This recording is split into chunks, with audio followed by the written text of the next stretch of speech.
The road had stopped being a road 3 miles back, narrowing to a scar of gravel and weeds that only a truck bed could remember.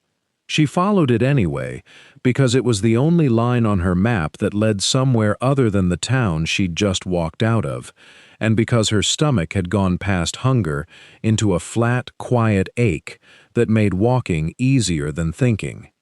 The light was going amber and thin, the way it did in late autumn when the sun seemed to give up an hour before it actually set. She had maybe $2 in coins, a half sleeve of crackers, and a coat that had been someone else's before it was hers. She kept walking because stopping meant deciding where to sleep, and she wasn't ready for that yet. The trees broke apart ahead of her, and the ground fell away into open sky. She slowed at the edge of it, boots crunching on stone dust, and looked down into a canyon she hadn't known was there. It dropped in layered shelves of gray rock, deep enough that the bottom was already lost to shadow while the rim still held daylight. Old Quarry country. She'd seen the signs of it for the last mile. The ghost of a rail spur grown over with grass, a chunk of broken foundation half swallowed by brush. But it was the shape rising against the sky that stopped her breath.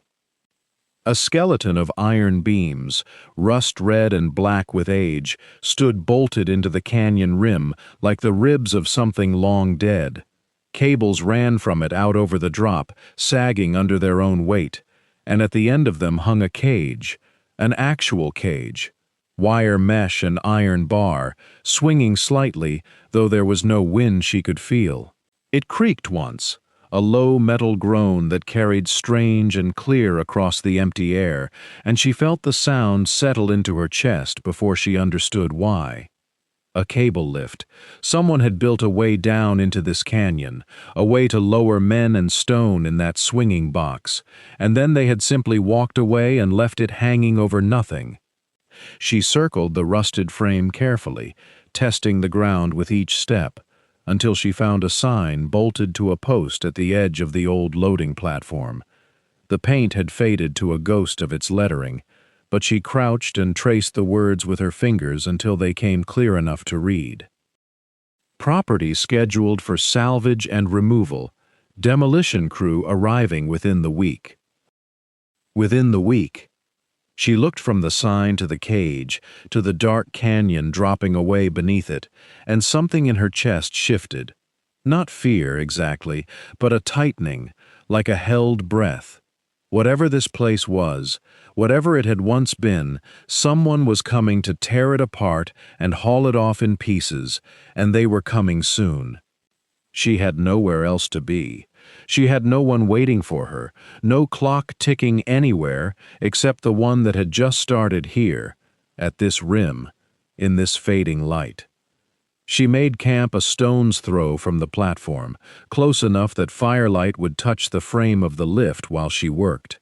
Wood was scarce this high up, mostly scrub and deadfall, but she gathered enough to keep a small fire burning through the evening, and she sat before it with her knees drawn up, studying the machine the way she might study a stranger she didn't yet trust.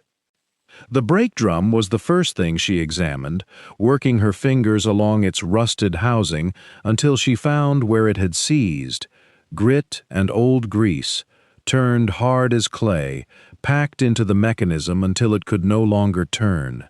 She scraped at it with a stick, then with the edge of a flat stone, until her hands were black to the wrist and her nails split at the edges.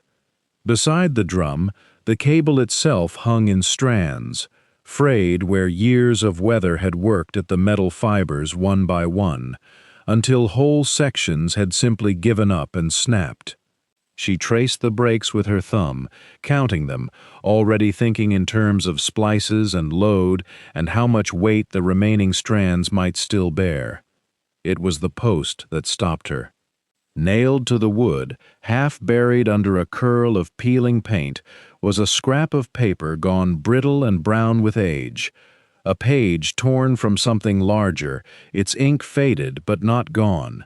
She worked it loose with careful fingers, terrified it would crumble, and angled it toward the firelight to read. The handwriting was cramped, hurried, the kind of writing a man does when he means to come back and finish later, and never does. It spoke of a dwelling below the rim, built into the canyon wall, meant to house the men who worked the stone. And it spoke, in a single clipped line near the bottom, of the lower cut. Nothing more, no explanation, just the words themselves, and beneath them a kind of pressure she could feel even in the shape of the letters, as if the writer had pressed the pen too hard. She sat back on her heels and looked at the cage swaying faintly on its cable, out over the black drop of the canyon, and felt the two facts settle against each other like stones stacked one on top of another. Someone had built a home down there. Someone had warned about something below it, and someone else, decades later, was coming within the week to strip the metal and seal the whole canyon shut before she could ever learn what either meant. She fed another branch to the fire and watched the sparks lift into the dark.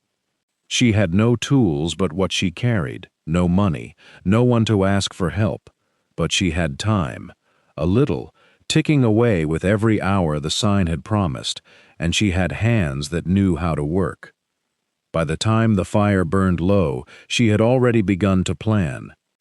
Morning came thin and gray, and she counted the days again on her fingers, the way she'd counted them every morning since she'd read the sign. 6 left, then 5, the number shrinking no matter how she turned it over in her mind. She walked the 2 miles into the nearest town before the light had fully settled, boots crunching on frost-stiffened gravel, and found what she was looking for on the edge of a dying main street, a hardware store with plywood over its windows and a padlock rusted soft enough to work loose with a screwdriver and patience. Inside, dust lay thick over everything, but the shelves still held what the town had left behind when it emptied out: a coffee can of assorted bolts, a nearly full tub of axle grease gone waxy at the edges, a coil of wire rope, thinner than she wanted, but sound when she tested it between her hands. She took only what she could carry and left a folded note with what little money she had, because taking without paying sat wrong in her, even from a place no one seemed to want anymore. The miner's shed was harder won. It had collapsed in on itself years before, roof folded down like a closed hand, and she had to work an hour just to open a gap wide enough to crawl through without bringing the rest down on her head. Inside, under a fallen beam, she found a toolbox rusted shut, and when she finally forced the lid, the tools inside were oiled cloth-wrapped, waiting, as if someone had meant to come back for them and never had. A pipe wrench, a set of files, a hand brace. She carried it all out into the daylight and sat with it a long moment, feeling the strange weight of using a stranger's abandoned care to save what another stranger had abandoned. She rationed her food the way she rationed her hope, a little at a time, stretched thin, enough to keep working but never enough to feel full.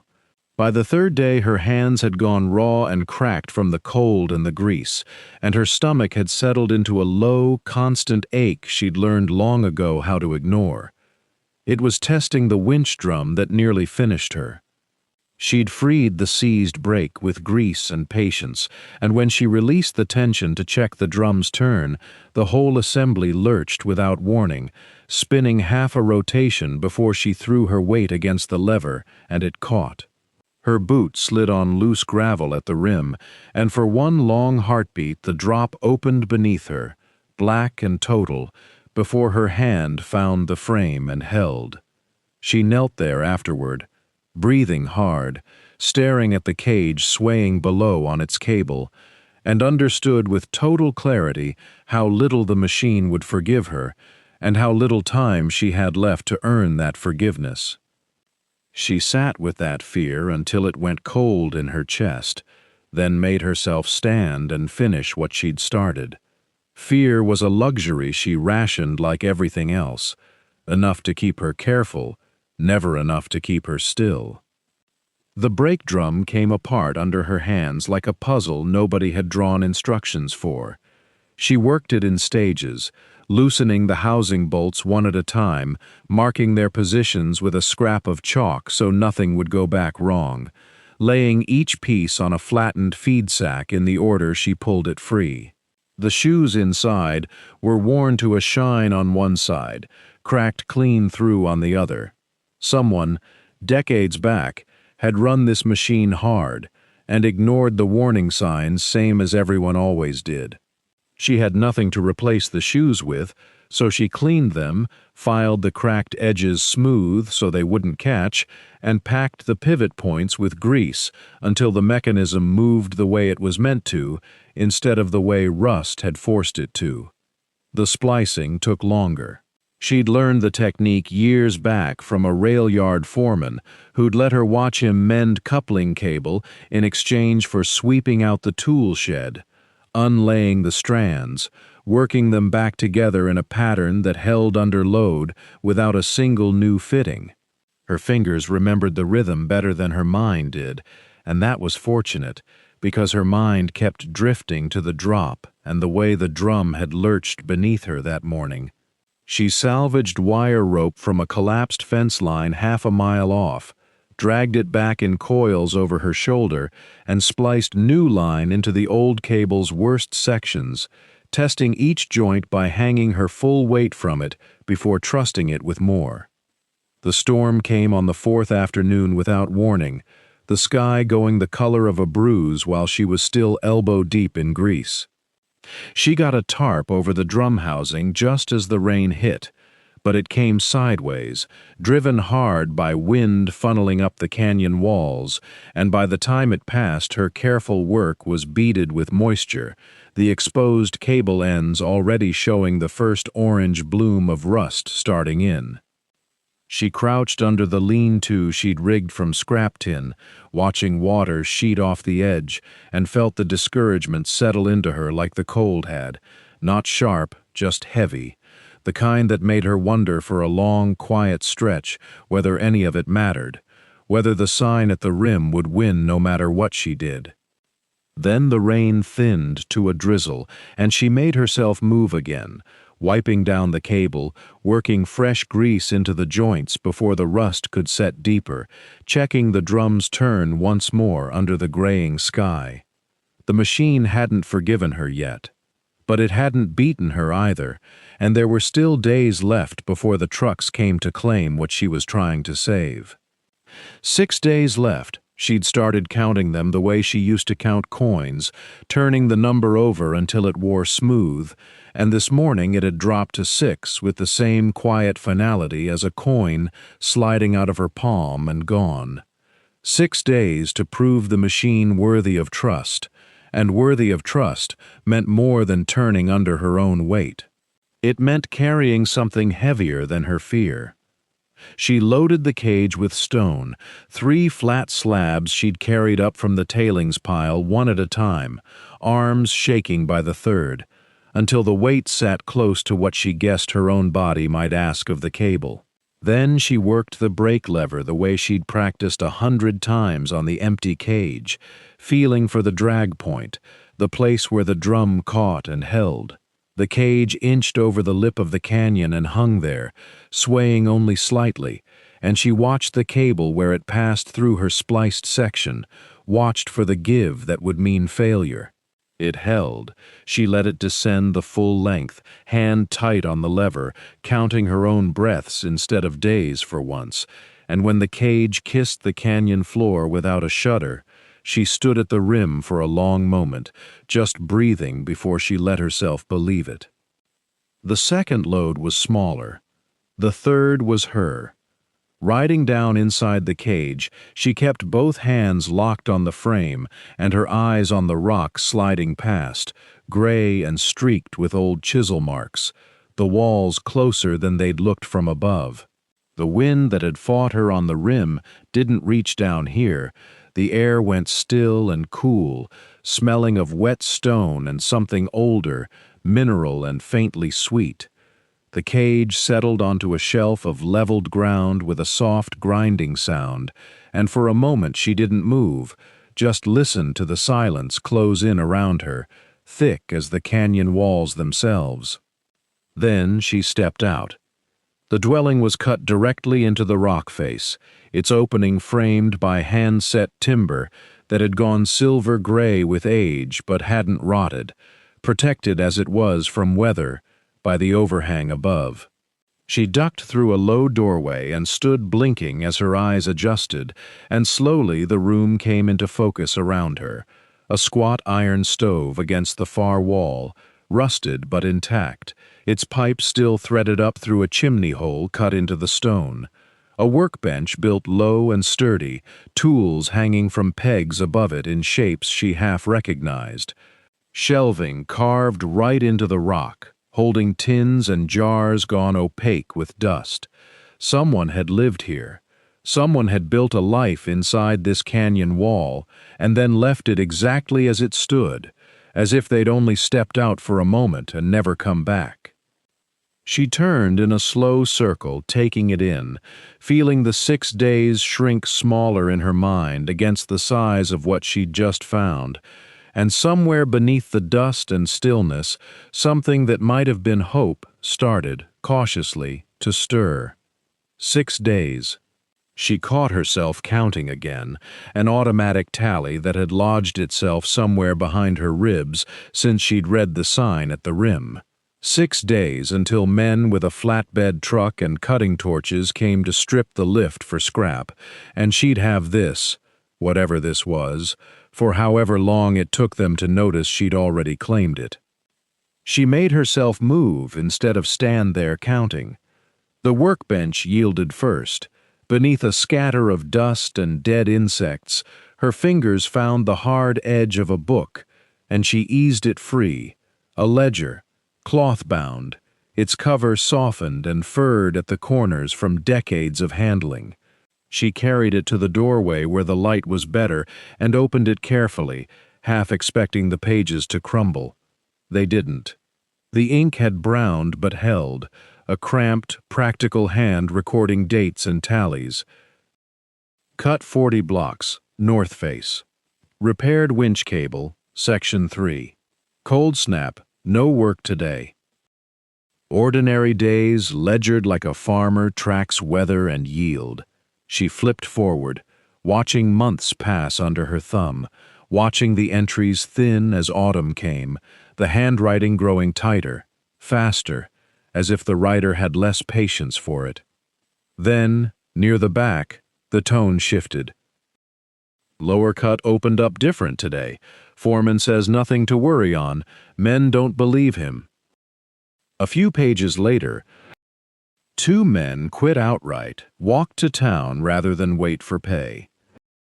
Then, in a hand pressed hard enough to have nearly torn the paper, told the office we're done. They can send someone else if they want the rest of it. I won't ask a man to go back down there.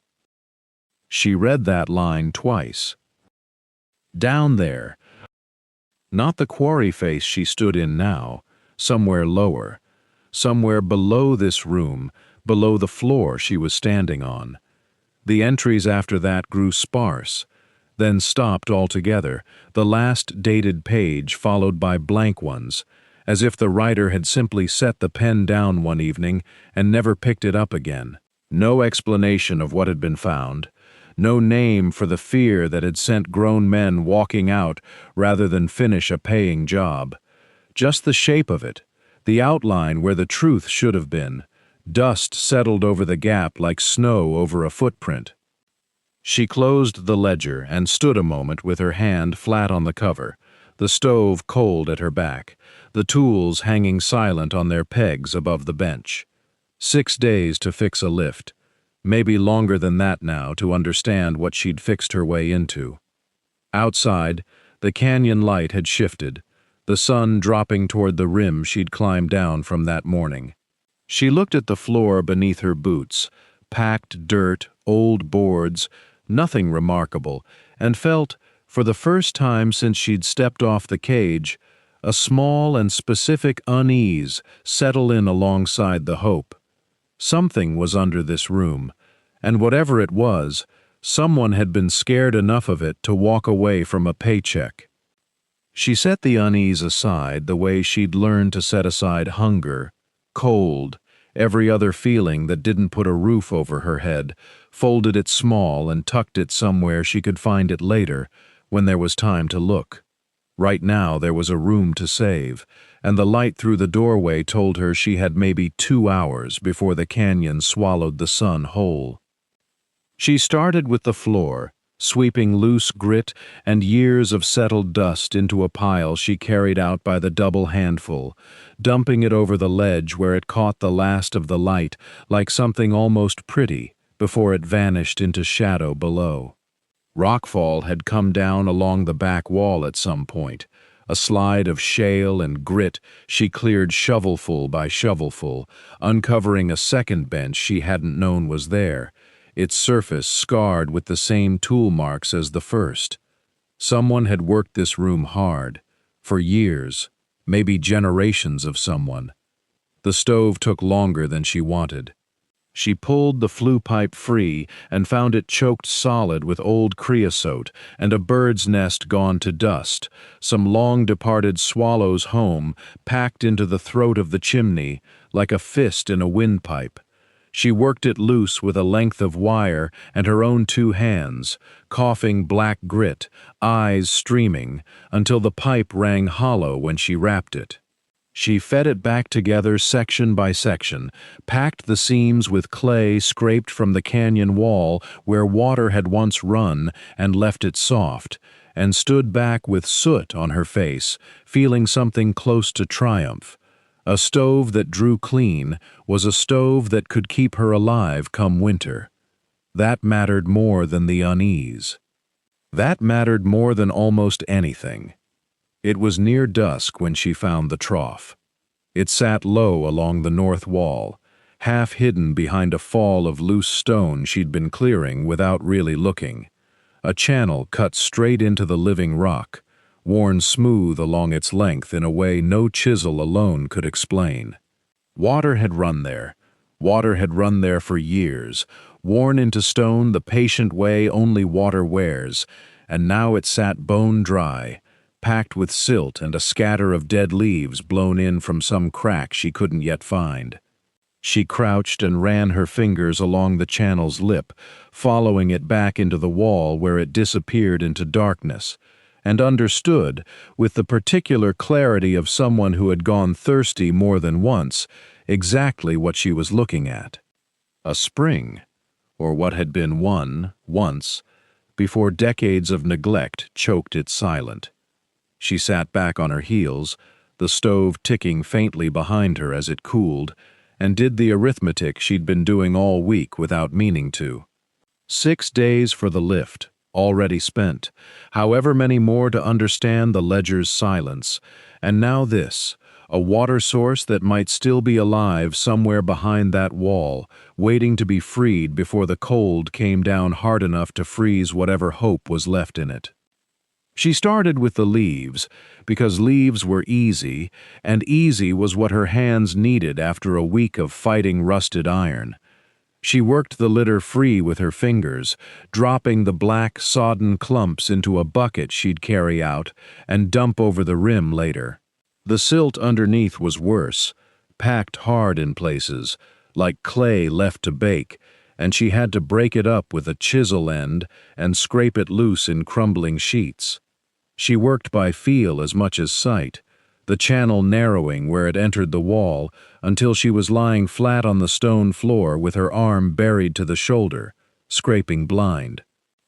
By midday, her knuckles were split and her shoulder ached in a way that promised to be worse tomorrow. She kept going anyway, because stopping meant thinking about the calendar, and the calendar was not a thing she wanted in her head while her arm was wedged inside a wall.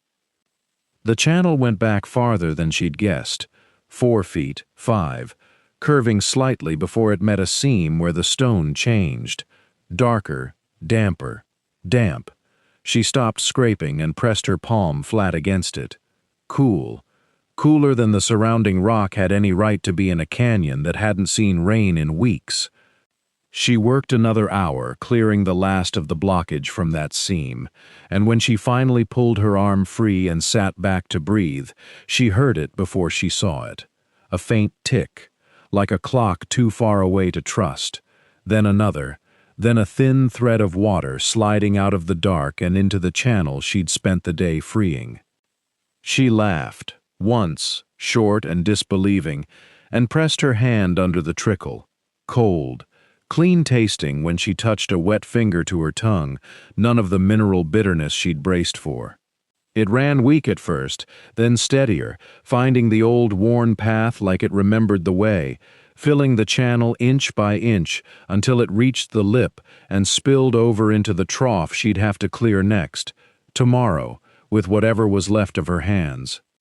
She sat with it a long while, listening to the sound of something coming back to life, and let herself have that, just that, without doing arithmetic against it. But the stove had gone cold by the time she thought to feed it again, and the light through the window slit had turned the particular gray that meant she should be reading, not resting. She pulled the ledger close, angled it toward the lamp, and turned to the pages she hadn't reached yet. The handwriting changed there, tighter, faster, like the man writing it had less patience for the pen. 3 names, crossed through. A line about men refusing to go below after the lower level was walled. Another hand, cruder, underneath. Told them not to open it again. No explanation, just that, and the date, and nothing after it for 11 days. She read it twice, then a third time, the water still running softly behind her in the dark. 6 days left, by her count on the calendar she'd scratched into the wall beside the stove. 6 days before the crew's trucks came grinding up the Quarry road with their chains and their cutting torches, and whatever they found standing they'd tear down, and whatever they found sealed they'd likely seal tighter and walk away from. She knew how men like that worked. Fast, thorough, incurious. The shelf gave her the answer she hadn't been looking for.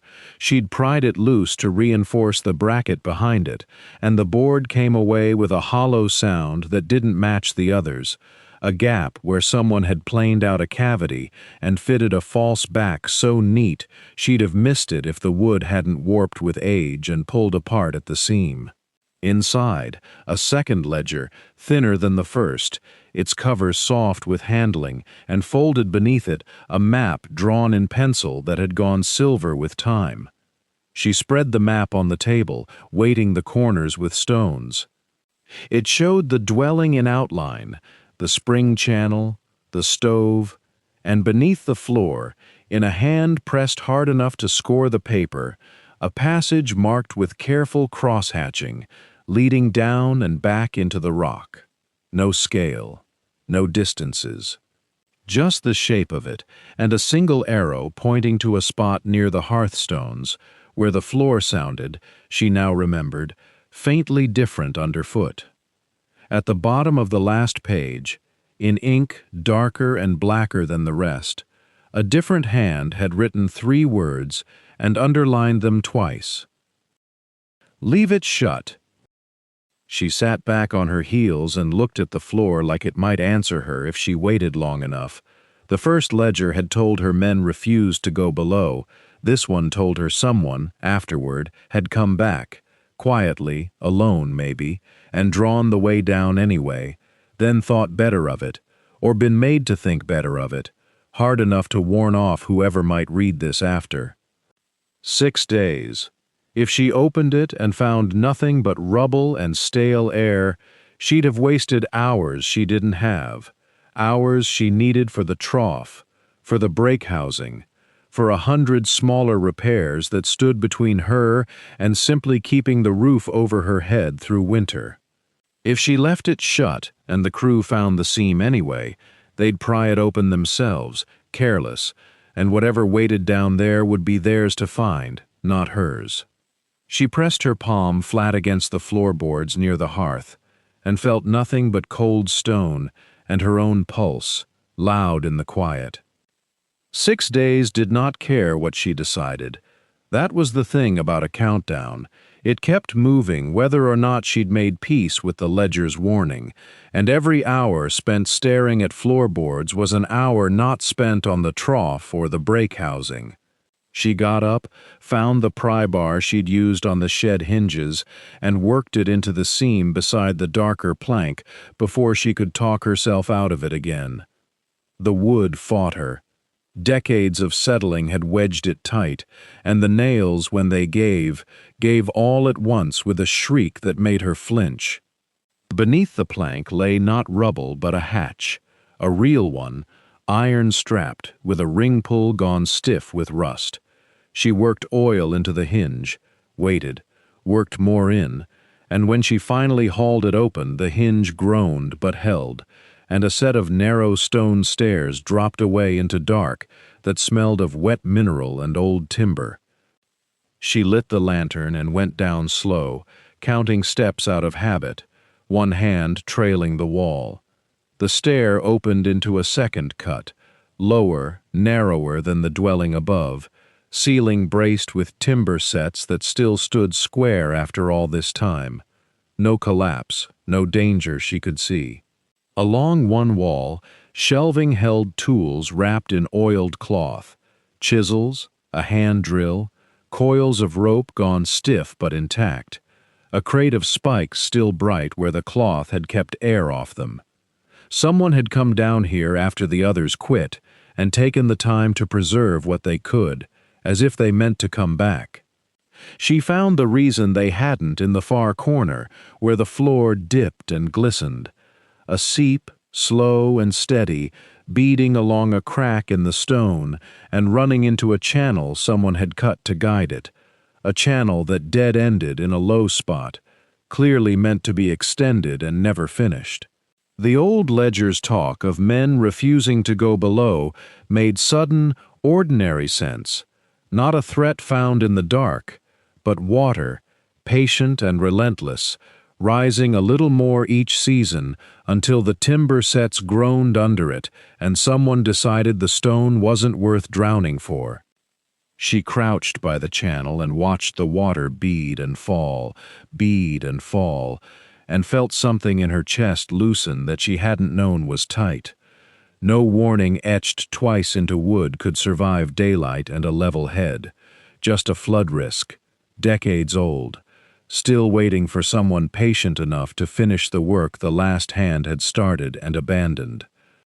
6 days. She had work to do down here too, now. 6 days became 5 became a countdown she measured in daylight hours instead of dates.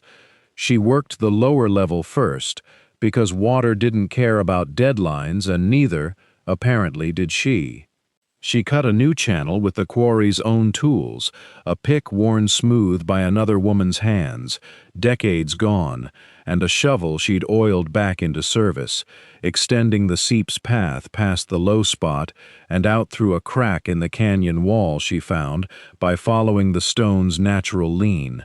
It took 2 full days of chipping and hauling, her shoulders screaming, but when she finally opened the gap and heard water trickling away into the dark instead of pooling at her feet, she sat down right there on the wet floor and let herself feel it. Done.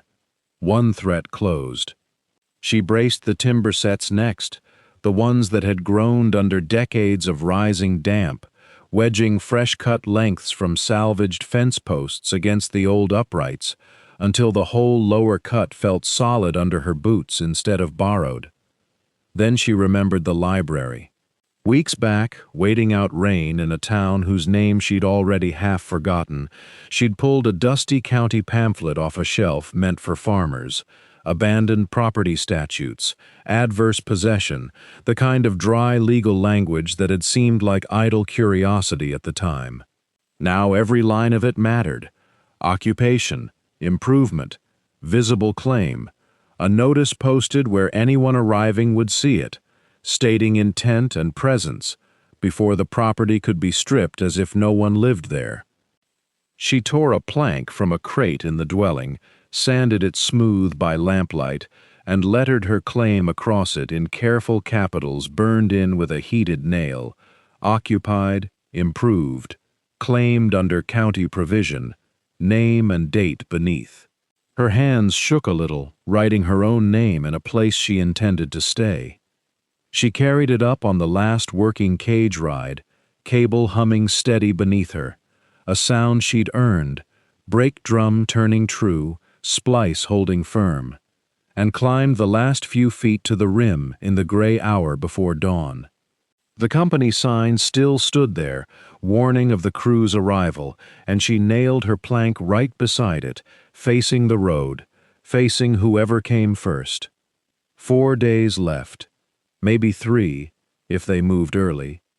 She stood at the rim a long moment, wind cutting through her coat, looking down at the lift, the dwelling, the water finally running where she'd told it to run, and then she turned back toward the cage to keep working, because a claim posted was only half a promise. The rest still had to be lived. The truck came on the 3rd day. She heard it before she saw it, gears grinding low on the Quarry road, the particular groan of a flatbed built for hauling scrap iron rather than people. She was in the trough channel, resetting a stone she'd shifted the night before, when the sound reached down into the canyon and settled in her chest like a held breath. She climbed the cage without hurrying. There was no point hurrying now. Either the plank at the rim would speak for her or it wouldn't, and either way the work below was finished. Braced, diverted, lettered, true.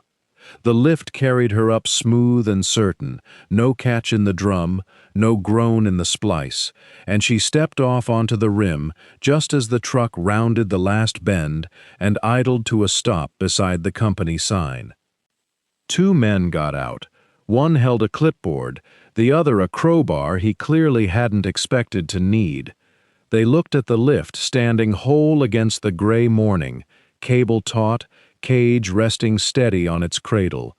They looked at the smoke drifting thin from a stovepipe somewhere below the rim. Then they looked at the plank. The one with the clipboard read it twice. Occupied, improved, claimed under county provision.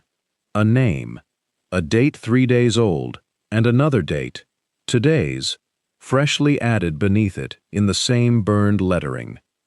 He didn't argue. He didn't climb down to check. He wrote something on his clipboard, said a word to the other man that she didn't catch, and they got back in the truck. The engine turned over, gears found reverse, and the sound of it faded back down the Quarry road the way it had come, leaving the sign and the plank standing side by side at the rim, and the lift silent and unmoving behind them. She stood there a long time after the dust settled, waiting for the countdown to start again in her chest, the way it had every hour for days, and it didn't. There was nothing left ticking, just wind and the creak of the cable settling in the cold, and far off, the first flakes of the season beginning to come down slow and white over the canyon rim. She went back down the way she always did now, hand steady on the brake lever, cage lowering her into the dwelling that held stove warmth and shelved tools and water running clean through stone she'd cleared herself. She latched the door against the weather. Outside, the snow thickened over the Quarry road, over the sign, over the plank with her name on it, covering the world that had once let her go, while below, warm and hers, the canyon kept her safe.